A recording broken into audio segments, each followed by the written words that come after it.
Não, a possibilidade dele ser preso vai depender do julgamento, do caminhar do processo. Não precisa nem chegar ao julgamento final. Pode ser preso em determinada altura do processo. Ele tem vários motivos para o processo caminhar e para ter um desfecho complicado para ele. Então, não dá para dizer vai ser preso, mas há a possibilidade? Há a possibilidade.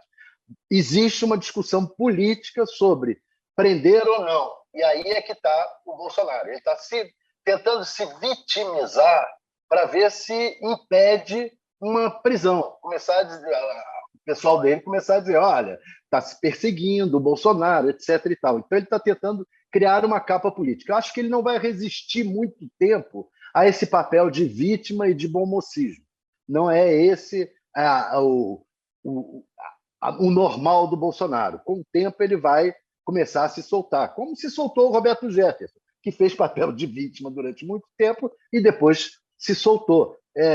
O escorpião não resiste a espetar o sapo na travessia do caminho. Isso é uma fábula antiga. A outra coisa é o seguinte, a matéria, e a Carol fala muito bem isso na matéria, não existe o risco iminente na Polícia Federal, na Procuradoria-Geral da República, porque a Procuradoria julga casos envolvendo o presidente da República, etc.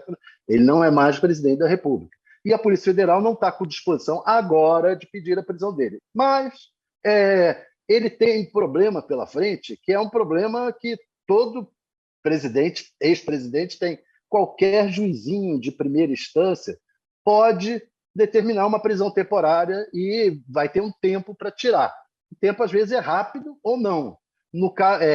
Então, a gente ainda não sabe se vai algum advogado entrar com ação contra o Bolsonaro e pedir a prisão dele, e o juizinho de primeira instância vai dar ou não. Ele corre esse risco. E, para se proteger desse risco, ele tem que fazer um papel de vítima e continuar fazendo esse papel de vítima durante um bom tempo. Mas eu acho que ele não resiste a esse papel. Não é o papel do Bolsonaro. O papel do Bolsonaro é atacar, agredir, partir para cima. Isso vai chegar um momento que ele vai fazer isso. Bom, primeiro é um adversário político que, antes de cumprir o papel de liderar a oposição, ele tem que se explicar à justiça. Me parece que as razões para o retorno dele têm mais a ver com os depoimentos que ele tem que prestar à Polícia Federal sobre as inúmeras denúncias que tem, do que, de fato, para vir aqui liderar a oposição. E eu acho que o governo não tem nenhuma preocupação que ter com ele. O governo tem que ter preocupação em pagar Bolsa Família, em ampliar a condição de moradia dos brasileiros, assegurando 2 milhões de moradias aos brasileiros no prazo que se comprometeu a assim fazê-lo. O governo tem que se preocupar em aprovar a nova âncora fiscal e, com isso, temos como consequência a redução da taxa básica de juros para patamares aceitáveis. O governo tem que se preocupar em aprovar a medida provisória da nova organização administrativa do governo. O governo tem que se preocupar em garantir o que o governo passado não garantiu.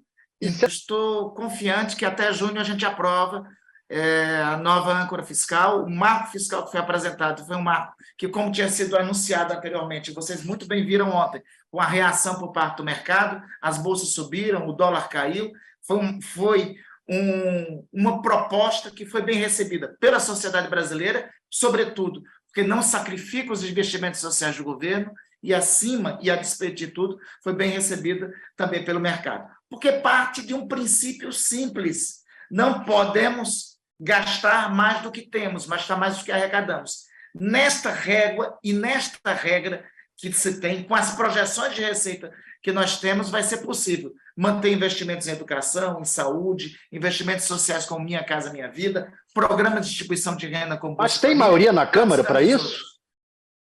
Tem maioria para isso? Na Câmara, falando sobre os números que temos no Congresso Nacional. No Senado, nós estamos absolutamente tranquilos na existência de quórum constitucional. Por quê, Thales? Porque nós tivemos um teste no Senado, né? Nós reelegemos o presidente Rodrigo Pacheco com 49 votos. A nossa expectativa é que podemos chegar no Senado a 55 a 56 votos. Ou seja, é mais do que o número constitucional exigido no Senado, que é de 48 votos. Para aprovar a âncora fiscal, como é um projeto de lei complementar, baixa 41, 42. Totalmente tranquilo em relação a isso. No caso da Câmara, eu tenho que admitir que nós ainda não temos quórum constitucional, o que se chama quórum constitucional. Seriam 307 deputados e deputadas. Porque na Câmara nós não tivemos um teste de painel como tivemos no Senado. Mas, com a base que temos na Câmara, nós temos maioria para aprovação de lei complementar com facilidade. A meta, de fato, é alcançar a maioria que temos no Senado também na Câmara. Ainda não temos hoje, mas eu estou confiante que nós caminharemos para ter. Se vier a ser o nome do Dr. Zanin, aprovaria com louvor. Ele tem, além dos pré-requisitos constitucionais que estão estabelecidos, a Constituição exige, para ser membro do Supremo Tribunal Federal, mais de 35 anos de idade, notório saber jurídico e reputação ilibada. Todos esses critérios, o Dr. Zanin tem com louvor e tem muito mais que isso por conta de sua atuação. Se vier a ser o nome do Dr. Zanin, eu refuto, aplaudo e defenderei com muita ênfase no âmbito do Senado a sua aprovação. Eu estou muito confiante em quaisquer que sejam as indicações do governo, da parte do presidente Lula. Mesmo porque boa parte, muitos dos atuais ministros do Supremo ainda já foram indicados por eles. Basta ver em retrospectiva histórica as indicações que foram feitas.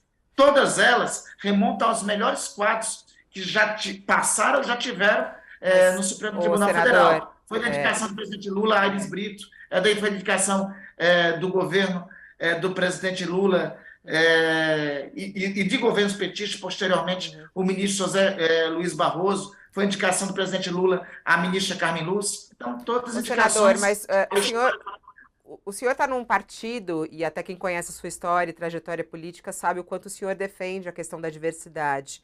A indicação para o Supremo Tribunal Federal parte de um conjunto de princípios. Primeiro, a identidade que o indicador tem, quem vai indicar tem com quem vai ser indicado, e, em segundo lugar, o preenchimento desses pré-requisitos, né? Eu acho que está passando pela análise do presidente da República um conjunto de diferentes nomes, de diferentes possibilidades, né?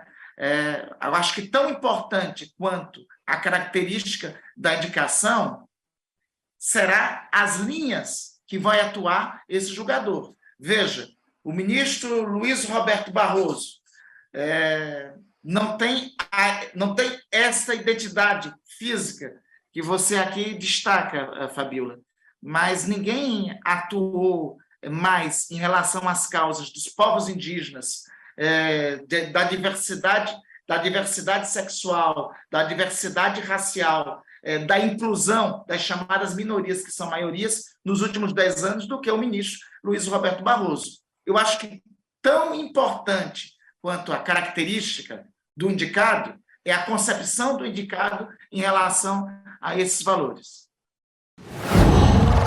Qual